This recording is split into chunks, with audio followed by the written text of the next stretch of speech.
What's up, everybody? Welcome back to the Dark Game Channel. My name is AJ Gels. How y'all doing? We are back with our Games Awards 2019 reactions after the pre-show.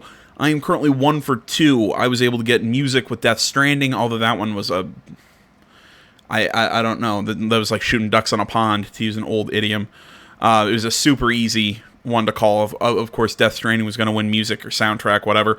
And best fighting game. I'm not surprised I was wrong. I picked Mortal Kombat 11, but the answer was Smash Brothers. I should have figured Smash would have won. I would argue that's a fighting game in the same vein that a lot of the other games are fighting games, but I'm not here to argue genre or whatever. It was nominated. It won. Not terribly surprising.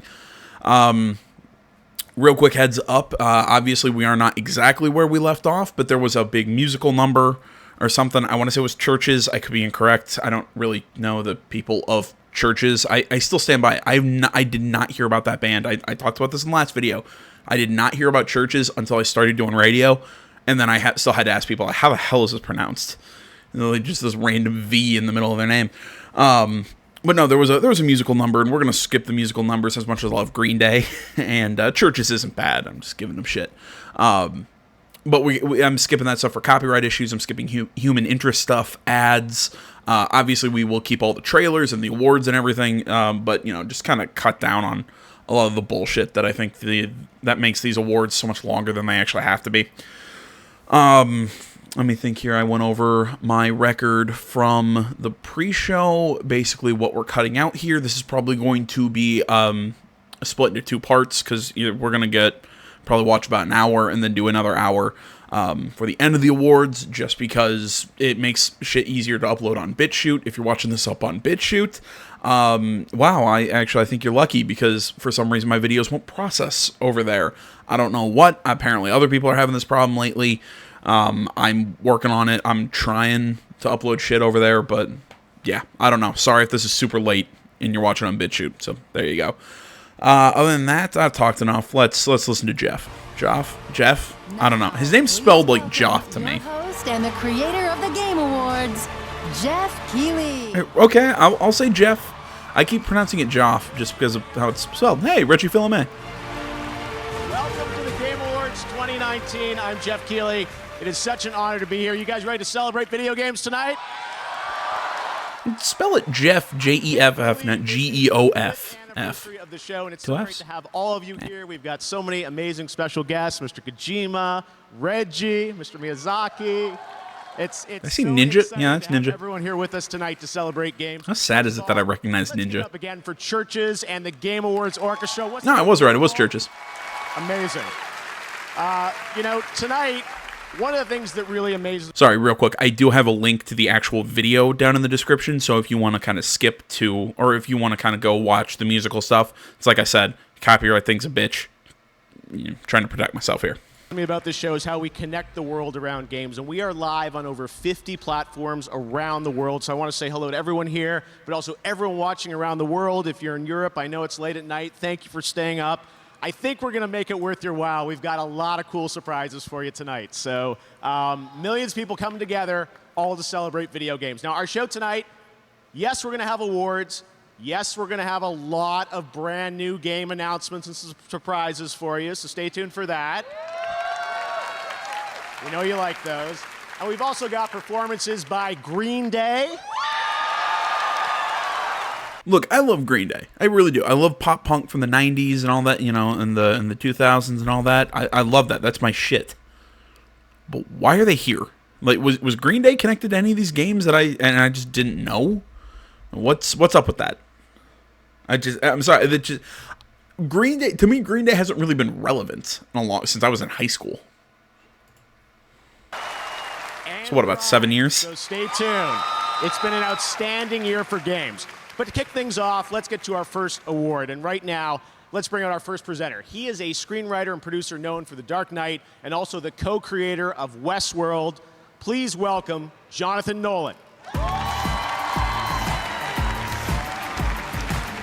So if he's a screenwriter, I'm going to guess it's Best Narrative is probably going up right now. Good evening. I'm here to present the award for Best Narrative. Called it. We talk a lot about narrative in Westworld, where our guest characters choose their own paths with branching storylines that change based on their actions. It's an idea that we invented all by ourselves. You're welcome. The truth is, in any given year, if someone asked me what the best storytelling I saw that year was, my answer as often as not isn't a movie, it's not a show, it's a game. Games like Fallout, BioShock, Half-Life, Red Dead Redemption, all hugely influential on our work. And you can see the echoes of those games in our show. Evan Rachel Wood's character, Dolores, has more than a little in common with Elizabeth in BioShock Infinite. James Marsden's character, Teddy, was, of course, based on James Marsden's character in Sonic the Hedgehog. Well done. I'd be remiss if I failed to mention the debt of honor that Ed Harris's character, the Man in Black, owes to Q*bert. So it's a true honor for me to be here tonight to recognize. Okay, I like this guy's delivery. Well done. Work in narrative this year. Here are the nominees. My pick for this category is A Plague Tale: Innocence. Though again, this game was just amazing. It's still shocking. It only had, I think, this nomination. Tell you about it. If Control wins, I'm gonna throw myself out a freaking window. Come together again, and then we will not survive. In the great city, there's a dead body behind the hostile cafeteria. Hungry for adventure? Our colony has a place for everyone. And the winner is Disco Elysium. Really? Okay. Tonight, Disco Elysium always wins the Game Award for Best Role-Playing Game. Okay, interesting. So, I don't know Disco Elysium. That one skipped by me. I did not play it. I actually thought it was either going to be The Outer Worlds or Kingdom Hearts 3. So that's I guess I moved to 1 for 4. Wow. Bit surprising. I honestly, with all those other games, I'm a little surprised this was the winner. I don't know jack shit about this game, so I can't say anything about it now. Kind of makes me want to try it. Yeah, weird. Maybe it's because that name, but the dialogue that they were showing there, like there's a body hidden behind the cafeteria. I'm like, it just that dialogue doesn't feel like it belongs in a game that has disco in the title. Well, again, I was saying I give credit to the presenter. Usually I find the presenters to be meh, but I liked him. He was funny. It's surreal to be here, and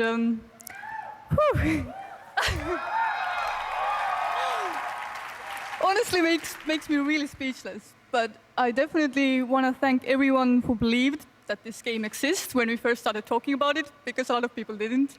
And I want to thank the industry for welcoming us. It's been absolutely amazing.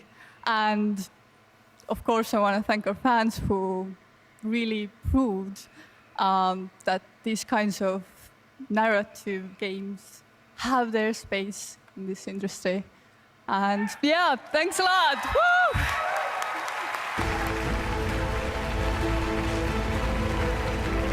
That's the music to telling you to get the hell off the stage. All right, this is just because I've not heard about. I'm going to read some of the Wikipedia entry here. This is off the gameplay section. It kind of gives a little bit of everything here. Disco Elysium is a role-playing video game that features an open world and dialogue-heavy gameplay mechanics. The game is presented in an isometric perspective in which the player character is controlled. The player takes the role of a detective on a murder case who suffers from alcohol-induced amnesia. The game features no combat in the traditional sense. Instead, it is handled through dialogue trees and skill checks. There are 4 primary abilities in the game: intellect, psych, physique, and motorics. Motorics. I don't know. And each ability has 6 distinct secondary skills for a total of 24. The player improves these skills through skill points earned from leveling up and is able to raise skill temporarily by equipping a piece of clothing. Upgrading these skills help the player, blah, blah, blah. Let's see here. For instance, a player character with high drama may be able to detect and fabricate lies effectively, but may also become prone to hysterics and paranoia. Likewise, high electrochemistry shields the player character from the negative effects of drugs and provides knowledge on them, but may also lead to substance abuse and other self-destructive behaviors. Okay, so everything's kind of got a strength and a weakness, so it kind of opens you. Interesting. So they're kind of like more like traits than skills in a weird way, but in this game, traits and skills and the same thing. Interesting. I don't need another Let's Play on this channel, but I really want to play that now. Huh. You know what? I might actually give this one a shot, because that Wikipedia entry kind of sold it for me. Sorry, I know. I'm just reading Wikipedia. Congratulations, guys. All right, we have such a big show ahead. Now, I wanted to mention right now on Twitch, we've got over 900,000 concurrent viewers watching the show right now, including co-streamers. So, sounds like you guys are excited about what we have going on. And, of course, we're live on over 50 platforms. And the fans on Twitch are predicting who will take home the Game Awards tonight. Right now, we've got a poll open with the Twitch extension. Who does the audience think is going to win the Best Esports Player Award? You can vote now, and in a little while, we'll take a look at your predictions. Tonight, we've got more awards, great music, and of course, game premieres. World premieres are a big part of this show, and you guys have a lot of expectations on the internet for things. There are lots of rumors, lots of leaks, and then sometimes there's surprises that come out of nowhere. Enjoy this. Why was I so distracted by the fact that Jeff is holding microphone 17? I feel like the star of the show should have microphone 1. This is what I spend my time focusing on. Why do you people watch this channel? You were able every night to dream any dream you wanted to dream. And that you could have the power within one night to dream 75 years of time. Wait, what? I'm sorry. I gotta pull that back. Re-listen to that dialogue. And you would, and that you could have the power within one night to dream 75 years of time. Okay.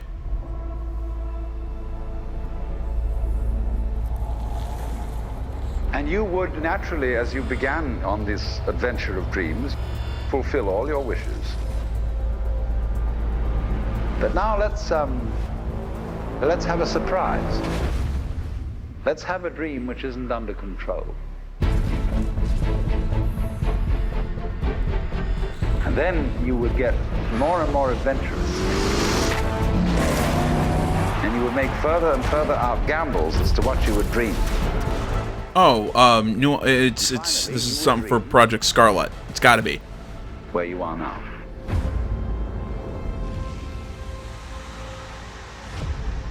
Is that going to be the shape of the new Xbox? What the fuck? Really?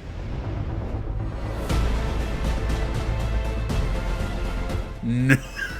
What the fuck is that?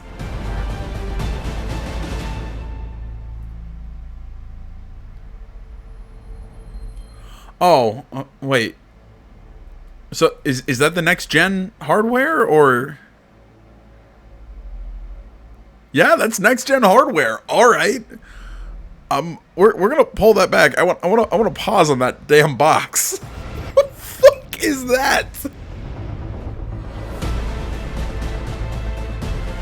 I mean, we've been seeing the dev kits for the PS5, and that weird like chunk out of the top of it. I don't know if that's actually going to be what the PlayStation 5 looks like. I'm kind of hoping that PlayStation comes with something that's just kind of weird looking, just to compete with that. All right, whatever, man. If it's good, it's good. I just the fact that you're putting it in like a tower is odd to me.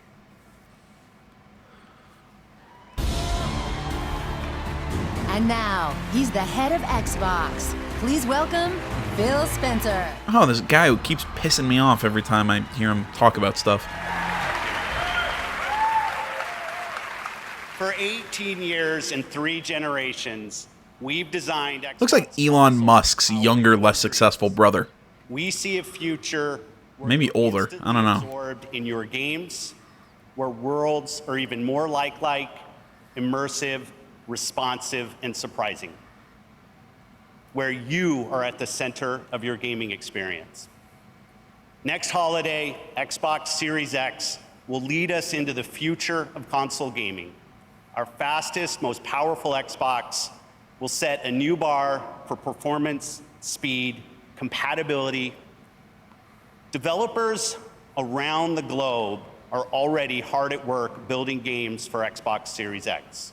So many X's in that title. It's very extreme. Xbox game studios are developing the largest and most creatively diverse lineup of exclusive games in our history. Bullshit. Well, okay. Let me. I'm gonna dial that back. Okay, because I'm not focusing on the last thing he said. He said in their history. Okay, that might be true because I'm sorry, but just looking at the lineup that PlayStation's got, because again, because we're looking at probably a new another Spider-Man, God of War. Spider-Man, God of War, Horizon Zero Dawn. We know that they've got.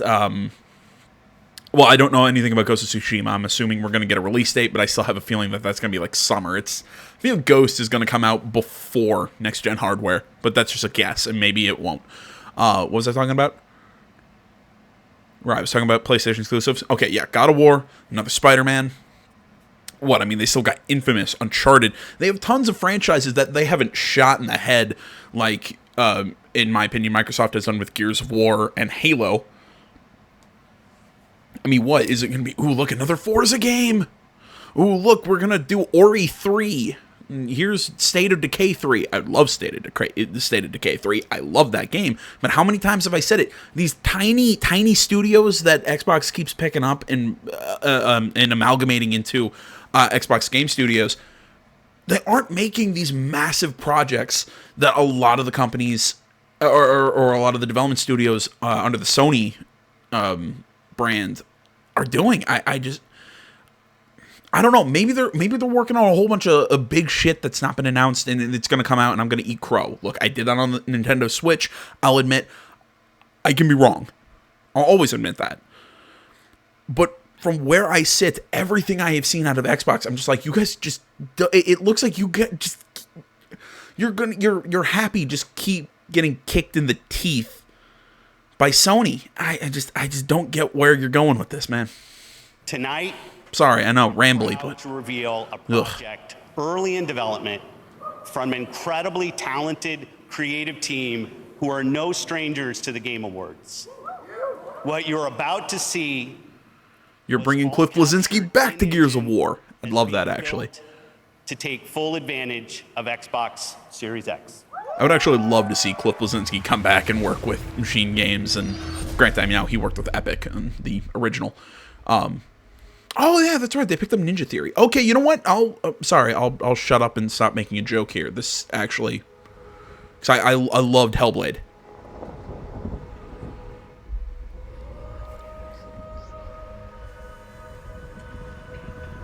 Were they doing a Hellblade sequel? Holy shit, it's a Hellblade sequel. I said that as a joke. I was hearing the voices in the background. Okay.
Okay,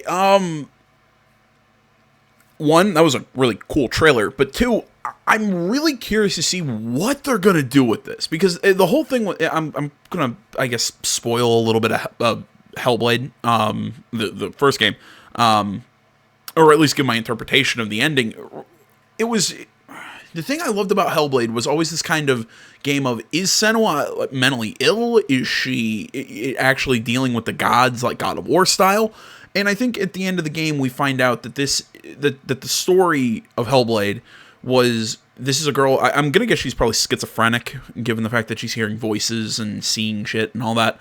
That it was more of a story of her dealing with that illness at a time where, you know, that stuff wasn't, where it was viewed as a curse and whatever. It wasn't an actual, you know, it was before mental illness and therapy and all that stuff.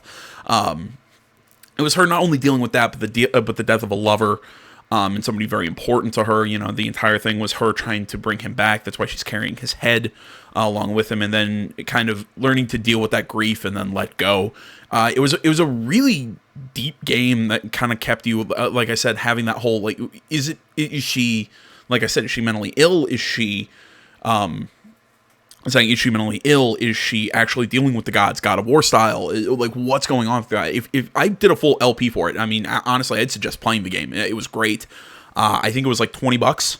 I think that's how much. That was kind of the big selling point of the game too, was that that Ninja Theory said that they were doing like a AAA game on a AA budget. You know, it was kind of a, they're trying to give you a AAA quality game, or what should be AAA quality game, from an independent studio. Granted, I mean, it was kind of second party because they were working with Sony at the time to publish the game. And again, what came out was a $20 game that I think I would have paid $60 for.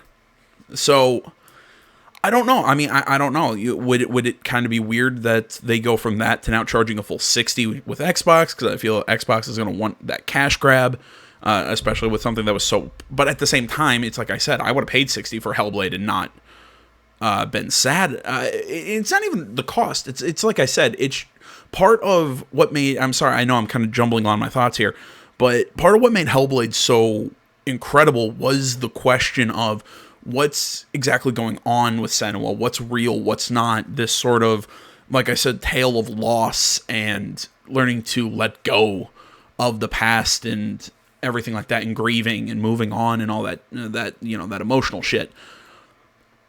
I'm just, how do you take that story and do some, it just seemed like her character arc was finished in the first game, if that makes sense. So I don't know where you take this, where you move on without kind of ruining the character or without doing anything. Because like I said, I thought that first was a perfect one-off game. I don't know about a sequel. I'm definitely excited to try a sequel, but I don't know where you go with a sequel, if that's what I'm trying to get. And I'm not sure if it's one of those that's worth a sequel.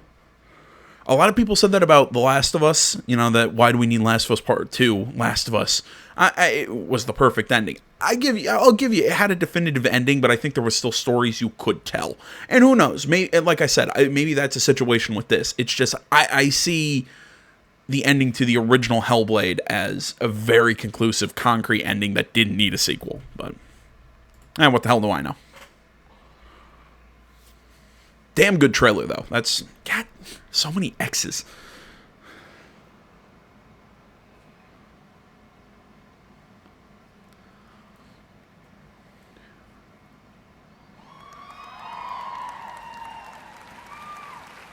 All right, the fun is just beginning. Let me assure you, we've got some other great surprises coming up here at the Game Awards. Now, we just ran a poll on Twitch to see who you think is going to be recognized as the best esports player, and the results are in. The Twitch community picked Faker. No idea who that is. That award is coming up next. An NBA superstar, Stephen Curry, is here to hand it out. We'll see if you guys called it correctly.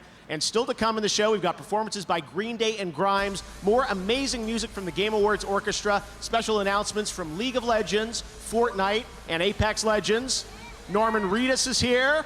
Reggie's in the house, of course. Oh, please tell me Norman isn't going to win Best Performance. Coming up. But first, last year we started a new initiative with Facebook to spotlight unique stories about the gaming community around the world. This year, we've got 3 new amazing stories about global gaming citizens. I'm so proud to have these in the show, and I just can't wait to share them with you tonight. Here's our first global gaming citizen for 2019. All right, as I said, I'll skim through this. There might be a cut here because I am gonna go stand up and grab something to drink, stretch my legs a little bit. But if there isn't like a game like or anything here, if it's just a human interest, like, ooh, this person plays games, I really don't care. Not saying that, oh, it's great. It's not great that people play. You know, it's obviously it's great that anyone plays games. That's a growing market. Yada yada yada. All that, you know, kumbaya. Everyone come together and be nice to each other. Bullshit. That's fine. I just don't. Right now, I don't care. I just get to the awards. So, like I said, I'm gonna stand up and grab something to drink.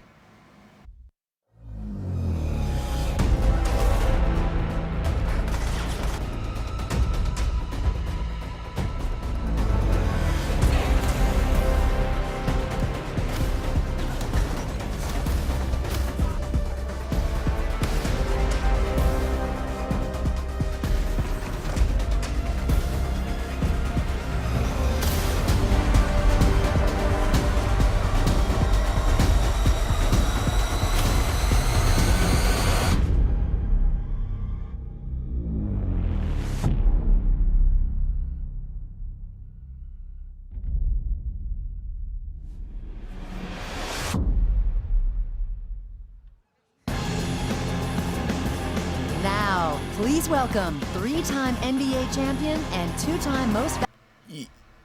Yeah, again, I'm looking at that Control commercial. Again, I'm still asking the question, why? Why? Why does that game... I don't know. I'm this is coming from a guy who really likes Remedy, who's really liked their last couple games. It just... Control didn't do it for me. It was okay, it just didn't do it for me as a whole. It's got some really cool aspects. Didn't do it for me as a full, like the full product game experience, whatever. Real quick, like I said, I skipped over that code to inspire, whatever, human interest thing. It's a, I don't know, I mean, again, uplifting story or whatever. If you want to see it, just like the musical things, go to the link in the description. We're trying to keep this moving.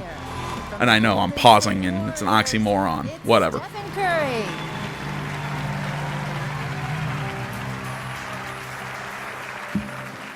What's going on? As some of you may know, I had my own gaming-related injury recently. I went for that triangle button, and next thing you know, I'm on the floor, and you know, 2K is no joke. So once again, esports is the fastest growing sport on the planet and still breaking records with massive multi-million-dollar. Look, I keep saying it.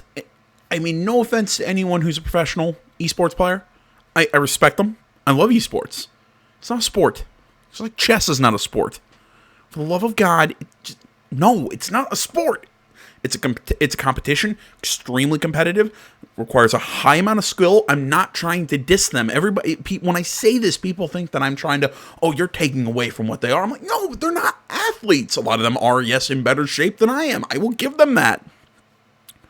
But I wouldn't call you an athlete. I'm sorry. I think that an athlete is one thing and being a professional gamer is another. I mean, I'll even put them on like parallel levels, but they're not the same thing, is what I'm saying. You know, I'd say, you know, they're both the height of what they do, but they're not the same thing.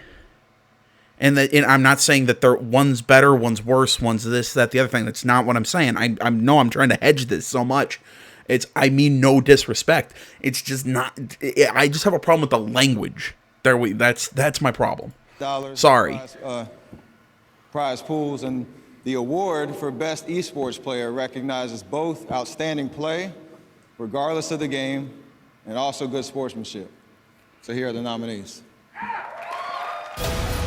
Best Esports Player. Is that the 14-year-old that is now like a millionaire? Good point out. He tries to jump away, but Perk splashes forward. Understand United won't save you now.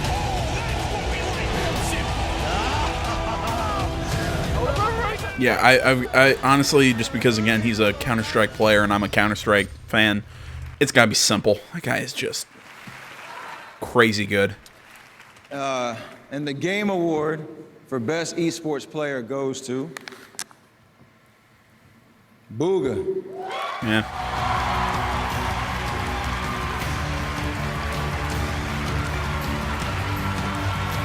Like I said, I just generally go with the Counter-Strike players.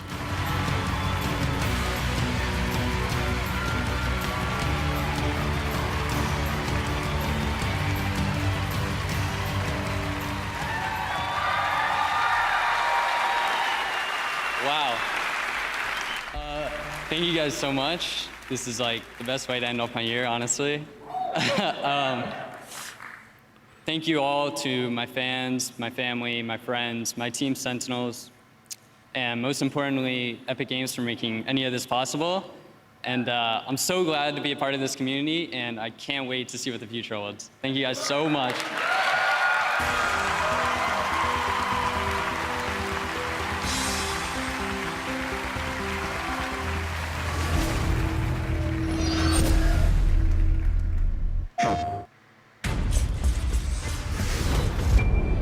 Stop teasing me.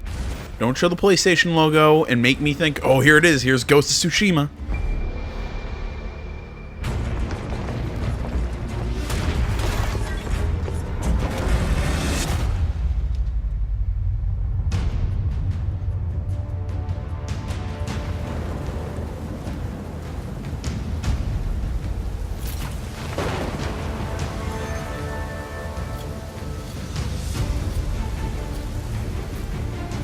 On your feet, old blood. Not dead. Yet. 1,000-year war. Just to start the apocalypse. Beautiful, deadly, right in our way. That's about right. No storm can stop us.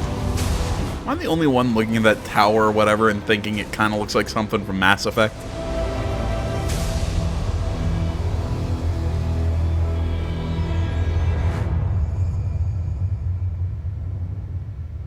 Okay, launch game for whatever. Yeah, called it.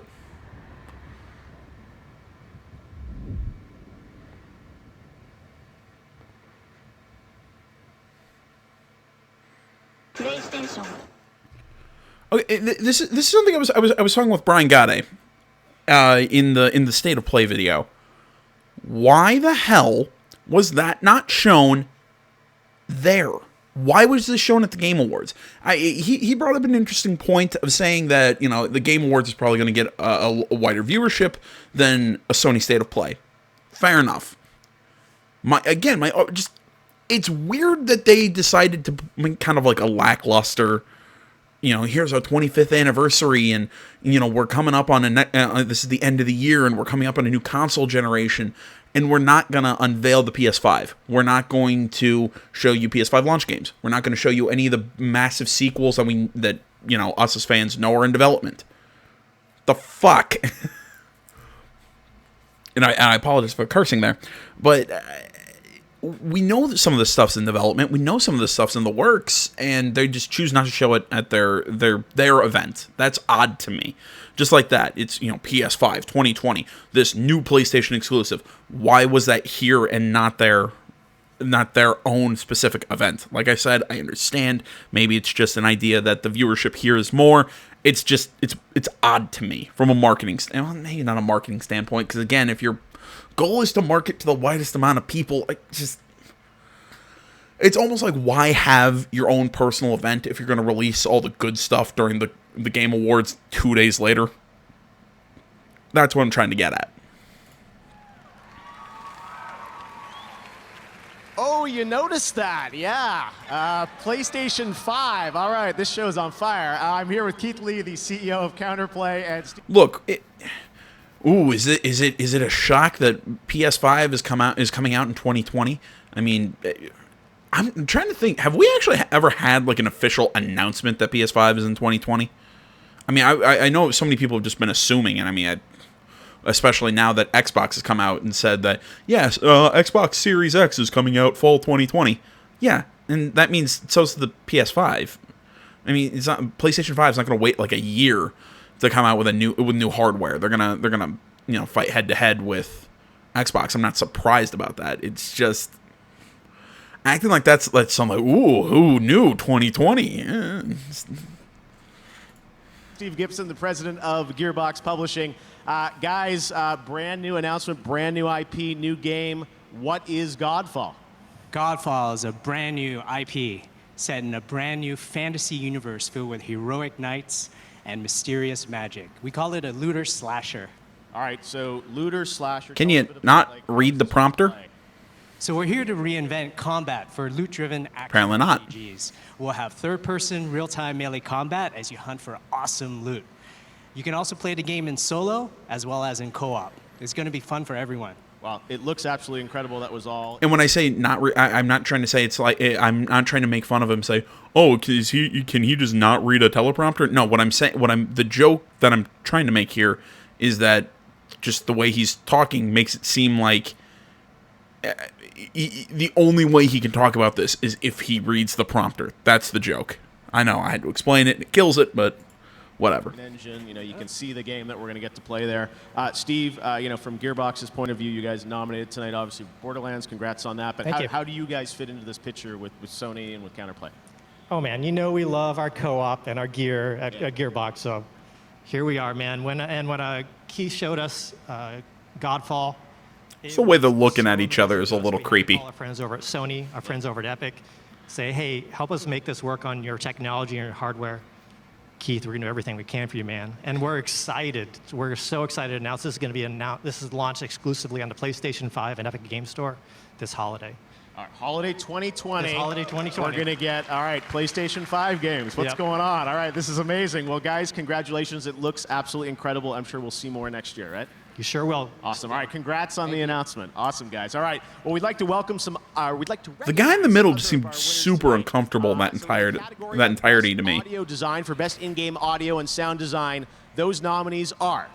I have Control. Warfare, Control, Death Stranding, Gears 5, Resident Evil 2, okay, fan favorite, and Sekiro: Shadows Die Twice. And the Game Award goes to Call of Duty Modern Warfare. Really? The guys at Infinity Ward. All right. For best strategy game, focused on real-time or turn... This one I got Fire Emblem Three Houses. See, I've noted the second time in this video, in this video alone, that I have been surprised by the winner. Not because... How to put it? Not because I didn't win, but because... It's one of the ones that I didn't think would actually... It ends up being a game that I didn't even think would win that category. I had that one almost as, well, it's nominated, but there's no way in hell. I'm actually really surprised at that one. Turn-based strategy. Those nominees are Age of Wonders Planetfall, Anno 1800, Fire Emblem Three Houses.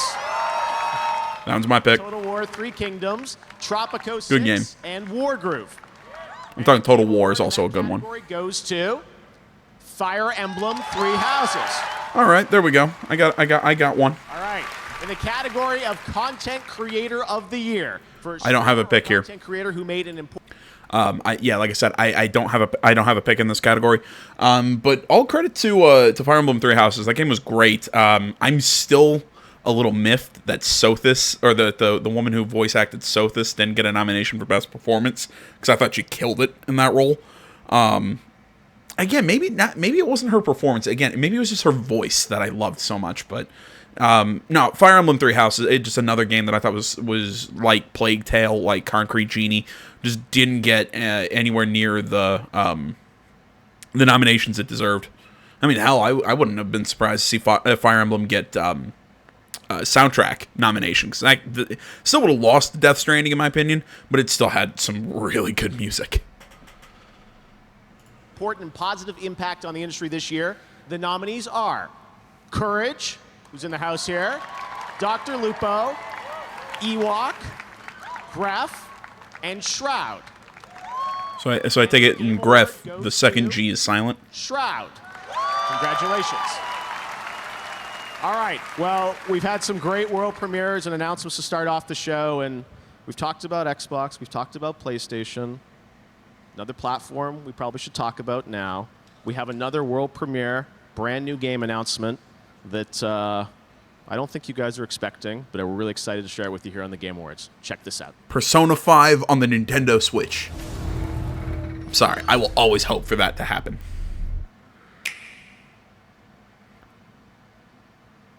Okay.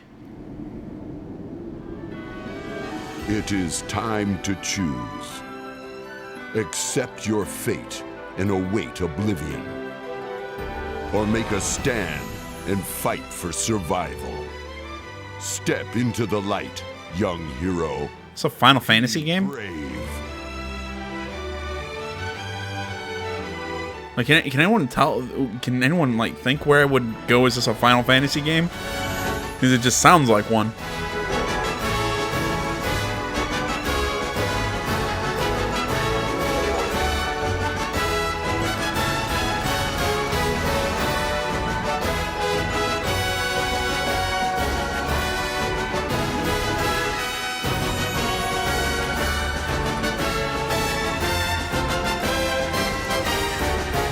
Oh, look at the sprites.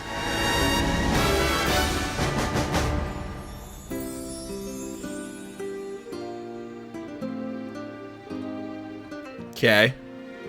I've never heard of Bravely Default, whatever. Okay. No comment. All right now I'm joined by my fellow Canadian, Rebecca Ford, Live Operations and Community Director at Digital Extremes. Is that for Canada or for Rebecca? For both of them. All right, Rebecca. Nobody's cheering for Canada, Jeff. Warframe. Tell us, what's the latest on Warframe? We've been making this game for 7 years, and each year we update it. Holy shit, really? But we think it's time to go space pirate, and this whole Empyrean thing is what our community wants to know about. Yes, I know. You guys have teased that. What can you tell us about it? When's it going to come out? Well, we were thinking on PC we would launch it right now. Oh, okay, here we go. So Empyrean's live right now. All right, that's fantastic. And people will be able to get their hands on it tonight. Anything else that we should be keeping in mind? Yeah, our PlayStation 4 and Xbox One Tenno have the Rising Tide update, which means they are now preparing for Empyrean. Nintendo Switch will come soon, and it's really just, if you've been following Warframe's story, there's a lot to find in this update. So why not launch it on PC? Okay, so it's out right now on PC, and we're going to take a look at it. Yes. Okay, check it out. Well, thanks, Rebecca. Let's take a look. Empyrean, Warframe. Thanks. Okay, anybody out there watching this who plays Warframe, would you suggest it? Because I've always seen it. It looks cool. I've just never... Yeah, I don't know. I just never gave it a shot. It's always been, any time that I thought, oh, it looks cool, I've just not had the time.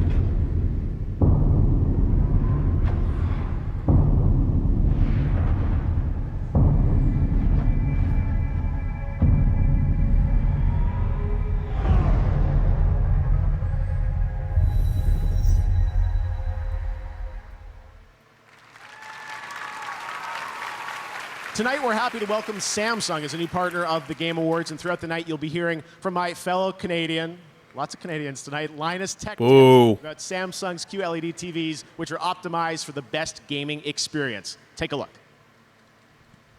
I'm Linus from Linus Tech Tips, and I'll be talking about some of the ways living room gaming is better than ever.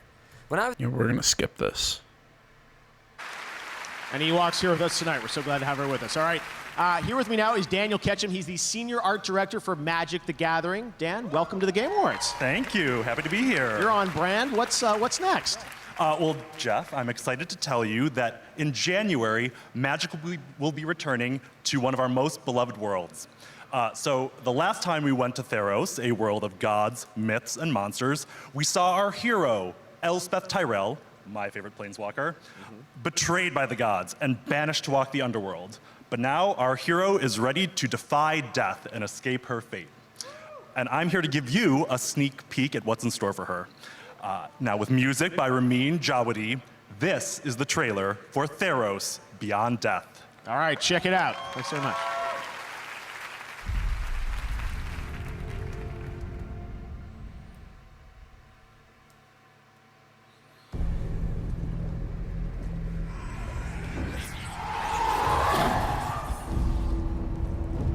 I just wish I didn't suck at Magic the Gathering so much. I enjoy the game. It's fun. I'm terrible.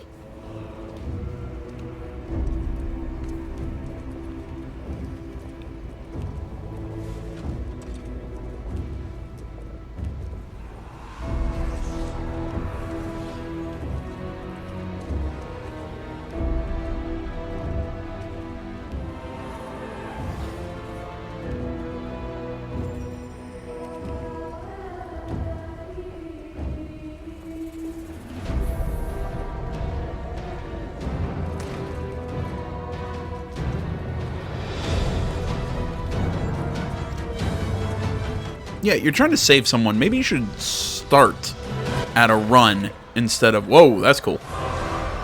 Instead of, you know, just like starting at a slow walk.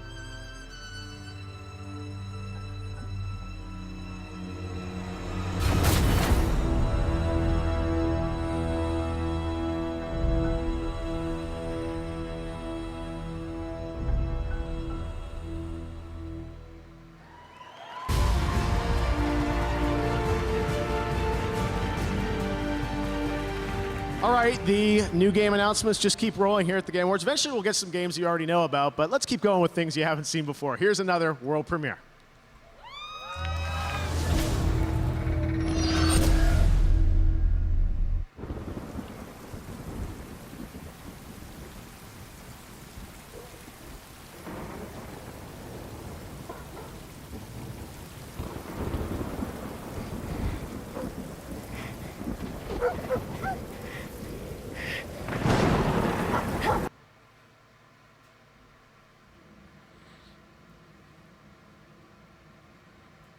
Okay.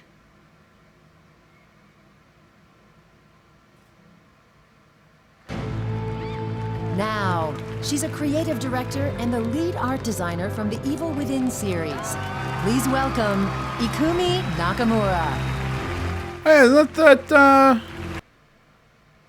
don't know. The way she's acting isn't that the woman who got really popular at E3 this year with that one game from Square? What that Ghost game was that I keep forgetting. I keep forgetting the title of that. She came out and presented it, and then she left the company shortly after. She got super famous. I'm trying to remember her name. Isn't that her? She looks similar. Yeah, I'm sorry. On that last trailer, did I like black out or something? Did we miss something there? The flip was that?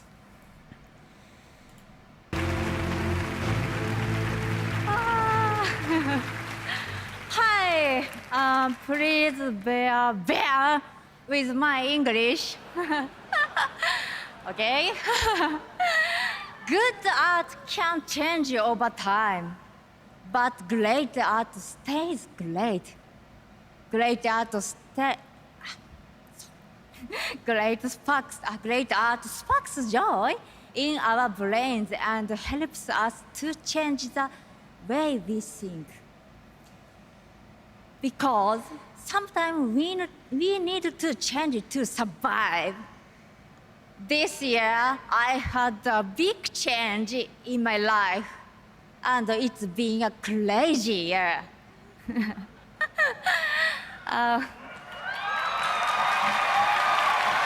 Yeah. I think I'm alive.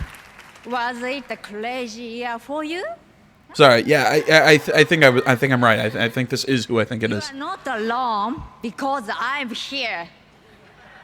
And we have great games with great art. Here are the nominees for Best Art Direction are Internet. Oh yeah, definitely. After that, I was correct. Presented by Samsung QLED.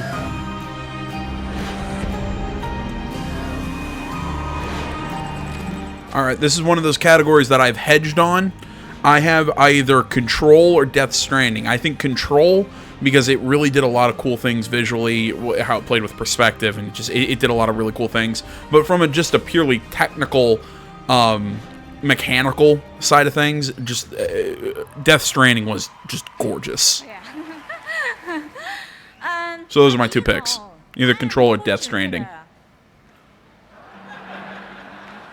I can see Mieta. and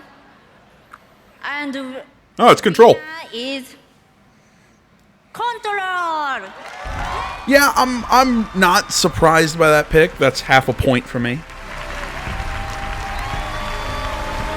Yeah, not surprised that Control won that category. They did a lot of really cool things, art-wise, and just with the visuals in that game it was really cool. So yeah, I'm not surprised that they won art direction. Like I said, I had them or Death Stranding, and I think either one deserved it. This is incredible. I'm trying to avoid any explicit language right now. I think the big thank you goes to the art director, Janne Pulkkinen. He is an amazing person. He's worked at Remedy for a long while, and he had this crystal clear vision of what he wanted to achieve with Control. And he did amazing things together with his team. I also have to thank Stuart McDonald, who is the well-designed director, and Antti Puomio, who handled the characters and all the creepy monsters that existed in this game. And I can't imagine a better group of artists and talented creative people to work with. And this is thanks to you guys. Thank you so much for your work. Hey, how about you announce that Alan Wake sequel that I've been wanting for a long time? Yeah, you know, he mentioned the creepy monsters of Control. Am I the only one who thought that Control was doing its best to be a horror game? It just wasn't. I never got I get like spooky vibes, and there's moments that it escalates into where I would kind of call it a horror game. But for the majority of that game, no, I just don't feel like it's a horror game like Alan Wake was. Or Alan Wake was a horror game in its own right. Maybe not like a Resident Evil horror or a Silent Hill kind of horror, but it was a horror game in its own right. I think it did it. It's what I've said a lot about Control. It feels like it's trying to do Alan Wake, but not as good. Just dropped my pen. All right, congratulations to the guys at Remedy. We've got lots more awards coming up. But right now, I'm here with Donald Mustard, Worldwide Creative Director for Epic Games. Donald, welcome back to the game. It's a yearly thing, I feel like. We always get to hang out. Yeah, it's fun. This is great. Well, you guys have built quite a franchise. Insert joke about his haircut. The last couple years have just been so crazy for you guys, but what I love is that you're constantly innovating with this game. That's what we're trying to know. It's I think we're all just trying to make stuff that we think is fun. Cool.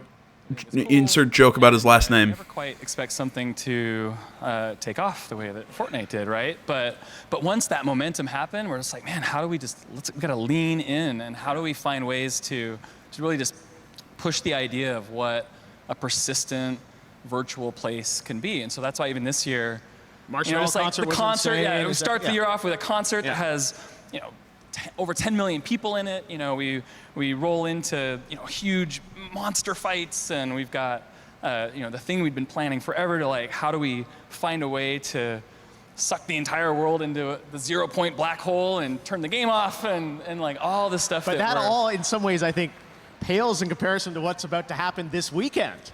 Yeah, something pretty cool is gonna happen in a few hours, and on Saturday. On Saturday, you guys probably have seen teasing a little bit about something that's happening at Risky Reels, tied to Star Wars. Yeah. Rise of Skywalker, right? Yes, and it's pretty cool. What can you tell us about it? I probably can't tell you much, but I have a friend who can. Okay, let's take a look. Thanks, Donald. Hey, it's Jar Jar Abrams. Abrams, director of The Rise of Skywalker. Join me in Fortnite on Saturday for an exclusive look at the movie. To see the whole thing, you got to be in the game. So I'll see you in Fortnite on Saturday.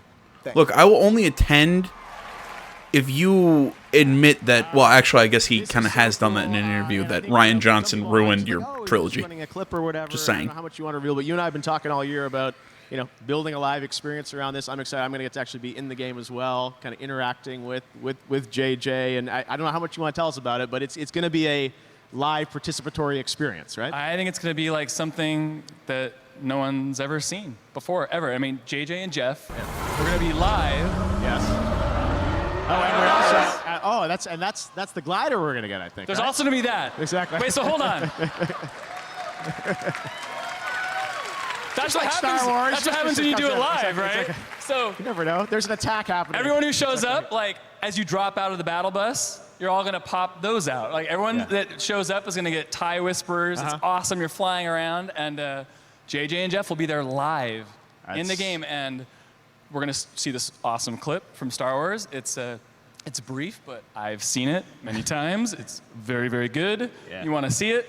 And then some other crazy stuff's going to happen, and you should come. Yeah, no, I'm really excited about sort of what this means, I think, for sort of programming inside of games, shared experiences like the Game Awards, people all coming together watching this, but this is inside the game world. I'm really excited about what is going to happen on Saturday. So right from the Game Awards to that. But before then, I know you've got some other some cool things that people can pick up in Fortnite. We do. So there's one more thing. Yes. So right now, you can go to Fortnite, and these are now available in the game. These are some of my favorite characters of all time, Rey and Finn, and the awesome new Sith Trooper. And Really? The game right now. You can go get it. Really? Some of your what? Well, okay. Amazing. Well, I got to say, we are really excited about what you guys have. That's the biggest joke, other than his haircut and his last name, is the fact that that's his favorite Star Wars characters. Jesus Christ. I'm like, I love the prequels. Well, okay, at least I love Phantom Menace, and yes, feel free to rip on me for that. But there were great characters in that one.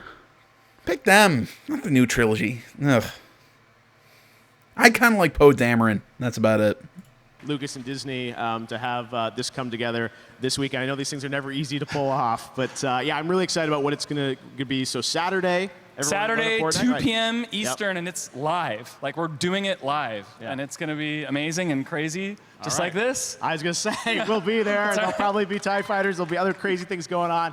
Donald, thanks as always for coming by the Game Awards. Good luck. I know you guys are up for a bunch of awards tonight as well. And we've got much more Game Awards coming up. Thank you. Donald Mustard. Later. Thanks, everybody. All right, well, we've got a lot of brand new game announcements tonight. And this next one comes from a team up in my home country of Canada. I keep mentioning Canada, but this is a game that I think you'll be surprised by. And I saw it and I said, hey, this would be a cool thing to announce at the Game Awards. So check it out.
Should I be aroused?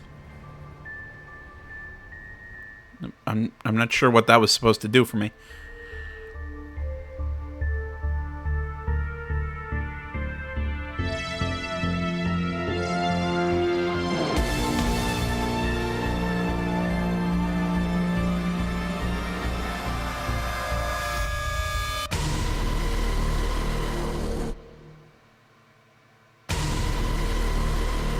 Oh. A sequel? Is this a sequel to The Forest? Sons of the Forest. We got some cool stuff tonight. All right. Well, one of the most played games in the world is League of Legends. And tonight, we're happy to have Riot and its new... I don't know why that doesn't... I don't know. Somebody tell me. Is that connected to... Is there another game called The Forest? Take a look at this. Sorry. Not important. Just weird. My king. So I was kind of talking over what Jeff was saying. Have you waited?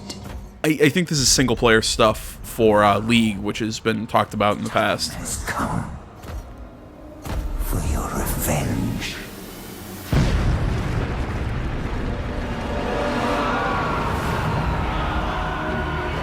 A harrowing across all Runeterra.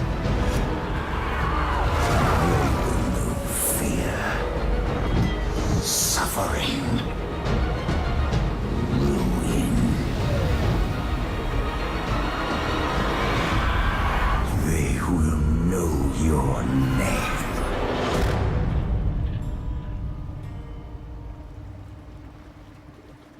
Cool.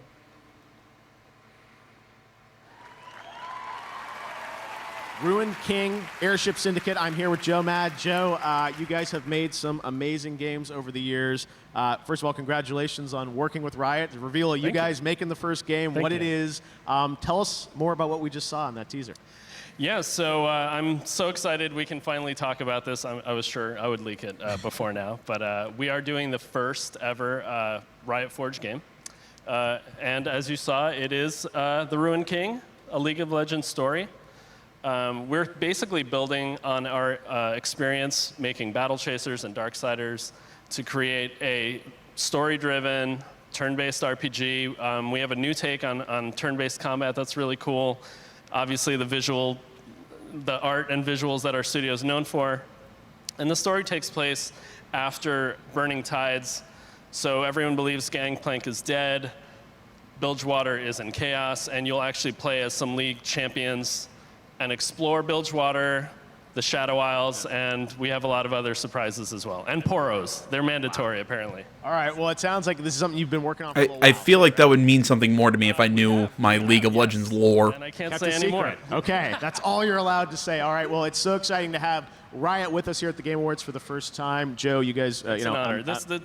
The game's so far amazing, and it's just an honor to be here. Awesome. Well, thanks so much for announcing it with us. It means the world to us. And I know all the League of Legends fans around the entire world who are tuned in tonight. So, Joe, I congratulations. can't wait. I can't wait to hear what you guys think. You'll Thank be you. on the social medias right I after will. this. I'm All good right now. Thank you very much, Joe Mack. Thank you. Great announcement. Legal. You know, part of me wants to make a joke about the Village Hidden the Leaves symbol that he's got on his hand, because, you know, I keep dropping my pen because people love to make fun of Naruto, but I love Naruto, so I can't bring myself to do it. Legends. Fantastic. When we come back, a performance by Grimes, the award for Best Action Game with Norman Reedus, and a special announcement from an Apex legend. Still to come, Ninja presents Best Multiplayer Game and an extended look at Ghost of Tsushima. This is the Game Awards. Don't go anywhere. All right, guys. Well, you know what? With them kind of going to be taking a break, I think this is actually a good point to split this video. I'm not sure. Maybe I'm going to have to do this in 3 parts instead of 2, like I was thinking.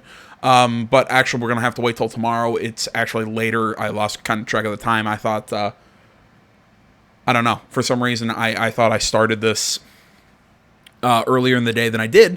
But I don't have enough time to do a full other video for the Game Awards. So we're going to close here. I want to say, as always, thank you so much for watching. Facebook, Twitter, the website, minds.com. Links to that stuff is down in the description below. Please remember to like, comment. If you're not already, please subscribe to the channel. Stay tuned for more next time. But until then, my name's AJ Gels. This is Something Game Channel. I'm out.